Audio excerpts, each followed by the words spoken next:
Hey, everybody. Welcome to issue 18 of the Amazing Spider webcast. Not to be confused with episode 18, because, you know, we had Amazing Fantasy 15 and whatever. Just to clarify something, we are going through the issues of Amazing Spider-Man. So if you're not super familiar with comics, you should know that there are multiple Spider-Man titles that have started and stopped throughout the years. Amazing Spider-Man is the sort of stalwart, always going. But, you know, it's a little bit like, okay, Superman.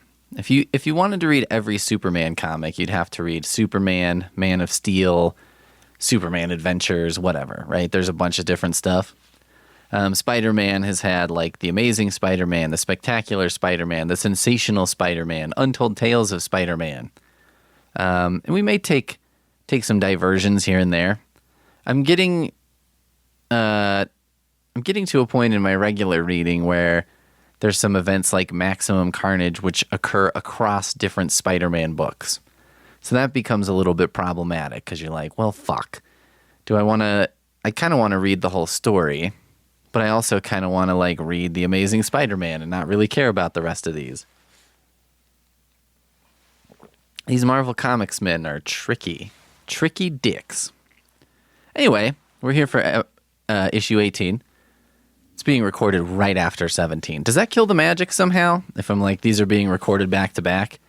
Do people want to think like, oh, he's saying it right now. This must have happened 10 minutes before I got... No one gives a shit, right? Issue 18 promises the end of Spider-Man and Sandman stalking the city streets. Spider-Man is... the art for this is amazing because looks very cowardly. He's cowering behind like some crap in an alley, kind of shielding himself with part of a shredded newspaper, which does a terrible job of concealing him, but it's like, that's how desperate he is to hide, right? So, what is going to happen? So basically, the opening is amazing. We've got J. Jonah Jameson, happy as fuck. And whoever did the art, let's see, Steve Ditko, Natch, did an amazing job making J. Jonah Jameson because he looks gruesome when he's smiling. He looks horrible. Like, he looks worse than he normally does because his smile is so bad. Like, his eyes are squinted shut, and it looks like, if you ever read that Sandman comic, and there's the guy who is wearing sunglasses, and then he takes them off, and he's got little mouths instead of eyes. That's kind of the effect we're getting here. I mean, it looks fucked up. You know that a guy is a real curmudgeon when he smiles, and you're like, him smiling is like fucked up looking. And it's not because he's got weird meth mouth or something. It just doesn't look right. And all these villains and heroes, you know, we've got Green Goblin, Dr. Octopus, Kraven the Hunter, the Vulture, Fantastic Four, the Avengers, Daredevil. Everyone's like, I can't believe it. Spider-Man's a wuss. How did this happen? That's my Daredevil impression, by the way, specifically. That's how I always pictured him talking. That's why I had a big problem with the Daredevil movie with Ben Affleck. I thought he'd talk like this. He's from New York, isn't he? So anyway, Spider-Man is like, well, Peter Parker / Spider-Man is somewhat concerned, somewhat unconcerned with the fact that he's like not popular, but he's like, all right, maybe I can win the crowd back. So for some reason, he decides to try and win the crowd back by going to an office of a guy who apparently makes trading cards and is like, how about you do a series of Spider-Man trading cards? I'll pose for pictures. You can do it. I'll do flips and shit. You know, I'll stick to the wall. And the guy is like, pass. Which is hilarious because, I was like, I wonder if this coincided with the manufacture of Spider-Man trading cards. Because you'll see these kinds of things a lot. You'll see like the Spider Buggy, which is a car that Spider-Man drives a little later on. That's a great tale because basically the writer of the comics was told to write some shit in because they were like, there's not enough stuff for Spider-Man to like sell because he's just kind of a guy. You know, Batman was marketing genius.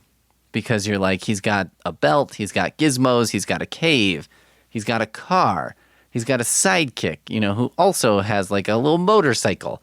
It's endless. You can just have endless little accessories for him, right? A cape.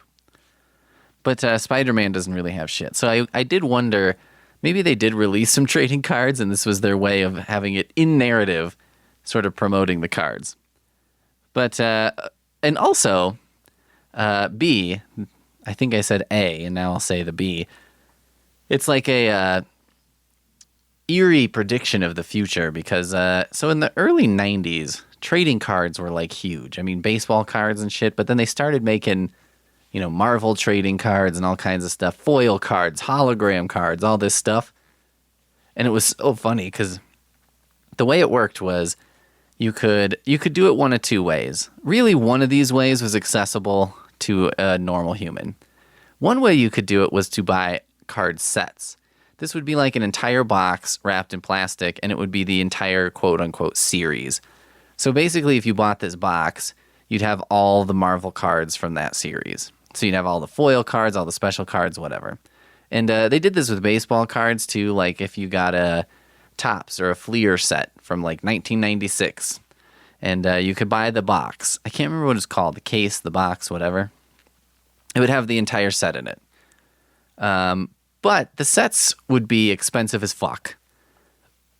And I don't remember what expensive as fuck means relative to current, but the way most of us had to do it was to buy a pack. Now, a pack would be in just like a package, and you'd have to open it, but then you'd see which cards you got. So you had no fucking idea if you were going to get like an Invisible Woman card, a Wolverine card, a Thing card. You'd get like 8 to 12 cards. And, you want to get these holograms and these cool special cards, but that didn't always happen. They did do a good job. This was like the original, you know how they say Facebook or whatever is designed like a slot machine to give you sort of a random reinforcement and occasionally give you something so that it lights up your brain and makes you think like, this is great. Those cards did a good job of that. Like you didn't usually get 2 of the same card in a pack, for example. But you would often get like 5 of the same card. And usually you'd get 5 of the same card, and it wasn't like a cool one that you wanted. You didn't get 5 Wolverines. You got like 5 Wendigos or something like that you're like, I don't even know if I wanted 1 Wendigo, let alone 5. And so these cards like expanded into like, the X-Files would have a card set or whatever. Basically anything that existed, Babylon 5 cards, Star Trek cards. For a while, I think the late 80s, maybe early 90s, like even you could make a feature film and each film would have its own. So like Rocky had trading cards, but so did Rocky 4. So like Rocky 4, I think, had its own set just from that movie. And if you think about this too, like what an amazingly cheap and easy way to make a set of cards. Because basically you just took frames from the film and put them on a card and put like a little frame drawn around it on the card, and then you just put some nonsense on the back. I need to get my hands on some of these cards and see what was up with them. But anyway, that whole market collapsed big time.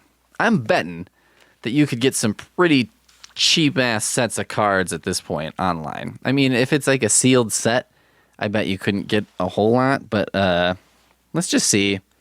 I'm going to look up like Marvel card complete set on eBay. Well, we'll see if I can spell Marvel. I'm going to say Marvel complete card set. How about that? Okay, so 1992 Series 3 200 card complete set is $40. And there's a bunch that are like $40. Base set Wolverine. Marvel Heroes and Villains, $20. 2014 Marvel Universe 2 complete 1 through 90 base card set, $15. Marvel Masterpieces Series 2 complete 90 card set, near mint, $13. I would say the price is between $15 and $30 for these different sets, depending on what you're going for. Complete hologram insert card set, $30. Marvel's Dangerous Divas series, that's $12. Divas? I guess they're just like, it's 2D words. So there you go. Oh, here we go. 1994 Marvel Amazing Spider-Man trading cards, complete base set, 1 through 150, $27. So these, I'm guessing it must have been more than that originally. You know what I mean? The sets. But, yeah, like a complete set now, every complete set is 30 some cards or 30 some dollars for everything. So that's pretty crazy. That's pretty out of hand. It makes me want to just get on eBay here and find the set, that I had some of, because I had this set that I freaking loved. I've always wanted to make a business card that emulated the style of that set of cards. Anyway, that whole thing collapsed, and everybody who had these cards had a shitload of worthless cards. I think it was like Pokemon and Magic kind of came and replaced those because they had this brilliant idea, which wasn't really that brilliant. It seems kind of obvious in hindsight, which is, what if you can actually do something with these cards other than have them? You can like play a game with them. What a novel idea. Anyway, so that doesn't work. So he can't fight any crime. And because he's like, Spider-Man is running around on the rooftops and he's about to stop a crime. And then he's like, but wait a minute, Aunt May is so fragile. If I get killed, what will become of her? She'll be an old woman without a son/nephew running around. So he wusses out and can't fight crime.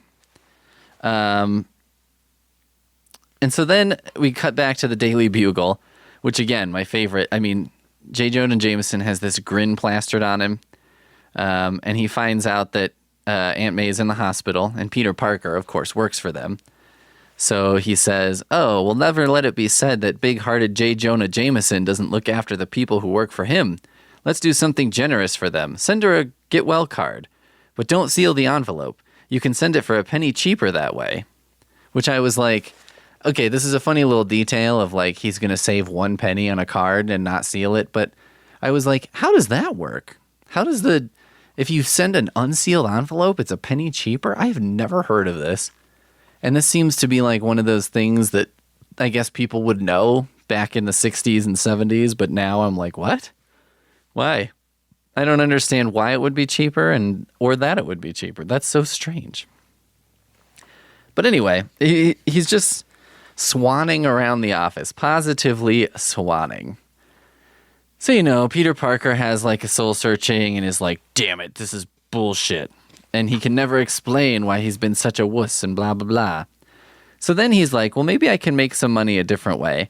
And he goes to a lab and shows them his web. And these 2 chinerd scientists are like, oh my gosh, this is pretty amazing. Because he like suspends this huge heavy object with his webbing from the ceiling. And the scientists are like, this is amazing. We're going to make a fortune. But then, the webbing dissolves and the thing comes crashing down. And they're like, but wait a minute. Why is that? And Spider-Man's like, oh, it's not permanent. I don't want enemies to stay tied up forever. And they're like, well, if it's not permanent, we can't use it. We can't sell an adhesive that gets weak after a while. You just wasted our time. Which I was like, gentlemen. Very bare minimum. This guy is swinging around town on this shit. Like, wouldn't you just make a set for yourself at the very least? I mean, if they knew, maybe they don't know that Spider-Man is in such dire straits. But they could have had this for a song. They probably could have got this for like a couple $100, got the formula. And it's like, hey, look, maybe it's not permanent. Maybe you can make a slight alteration to make it more permanent. Or maybe, I don't know, I think it would be useful to have like, okay, do you want an adhesive that works instantly but that isn't permanent? That seems like it would probably have some kind of use, right? Short-sighted, these scientists. What a bunch of dildos. So anyway, then Flash Thompson dresses as Spider-Man because he's like, Spider-Man fights the Sandman and wusses out on that one too. So then Flash Thompson dresses as Spider-Man because he's like, I'm going to go show people that Spider-Man's not a wuss. He gets his ass handed to him big time. You know, and he's like, it's comical in the book because he's like holding his head and he's got stars and this goofy look on his face. And you're like, I guess this is why it's a comic book, because in real life you'd be like, he had brain damage and was never really able to form a coherent thought again. He also got every one of his teeth knocked out and had to wear dentures for the rest of his life, starting at the age of 18 or something. But, you know, in the comic, it's just like, whatever. This is funny. So then Peter Parker's like, well, thank God he's not dead, but whatever. So, you know, he throws his Spider-Man costume in a package and smashes it down and throws it in the garbage. But then Aunt May, he finds her, like, walking around. She's, like, gotten out of her wheelchair that she's in for some reason and is walking around. And she's like, yeah, you know, I'm an old woman. I'm not a quitter. A person needs gumption, the will to live, to fight. So he gets inspired by her. And her doctor's like, well, she's in amazing shape for a woman her age. She has so much spirit, and that's what works, and blah, blah, blah. And then, so then Peter Parker's reading the newspaper and says, another story about Spider-Man and J. Jonah Jameson's scandal sheet. Now he's calling me the biggest phony since the Cardiff Giant. Which I was like, well, there's a reference that I bet doesn't fly today. My understanding of the Cardiff Giant, I think this was a New York State thing. Basically, what some guy did is he buried what looked like to be sort of a golem or something like that on his property. Maybe it was an actual human made to look like a human. He had it buried on his property and then waited a while and then said he wanted to, like, build a pool or whatever. So then the workers discovered this thing and were like, holy fuck, this is the remains of a giant or whatever. It was basically a giant hoax, which was great. We need more hoaxes, right? We just need more hoaxes. So between being called out by Jameson for the 1,000th time and seeing an old woman walk across the room, Spidey is motivated AF, puts his costume back on, and is ready to kick some ass. In the next issue, of course, not immediately. You know, what did you think? He was going to go through an entire crisis cycle in an issue? This could last us for days. And it will. So we'll see you for issue 19 when Spidey starts kicking ass.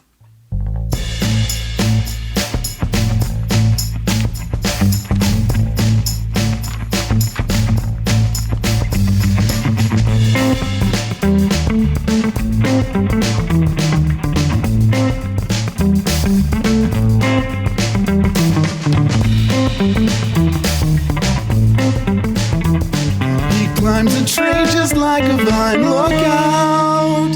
Here comes the spider.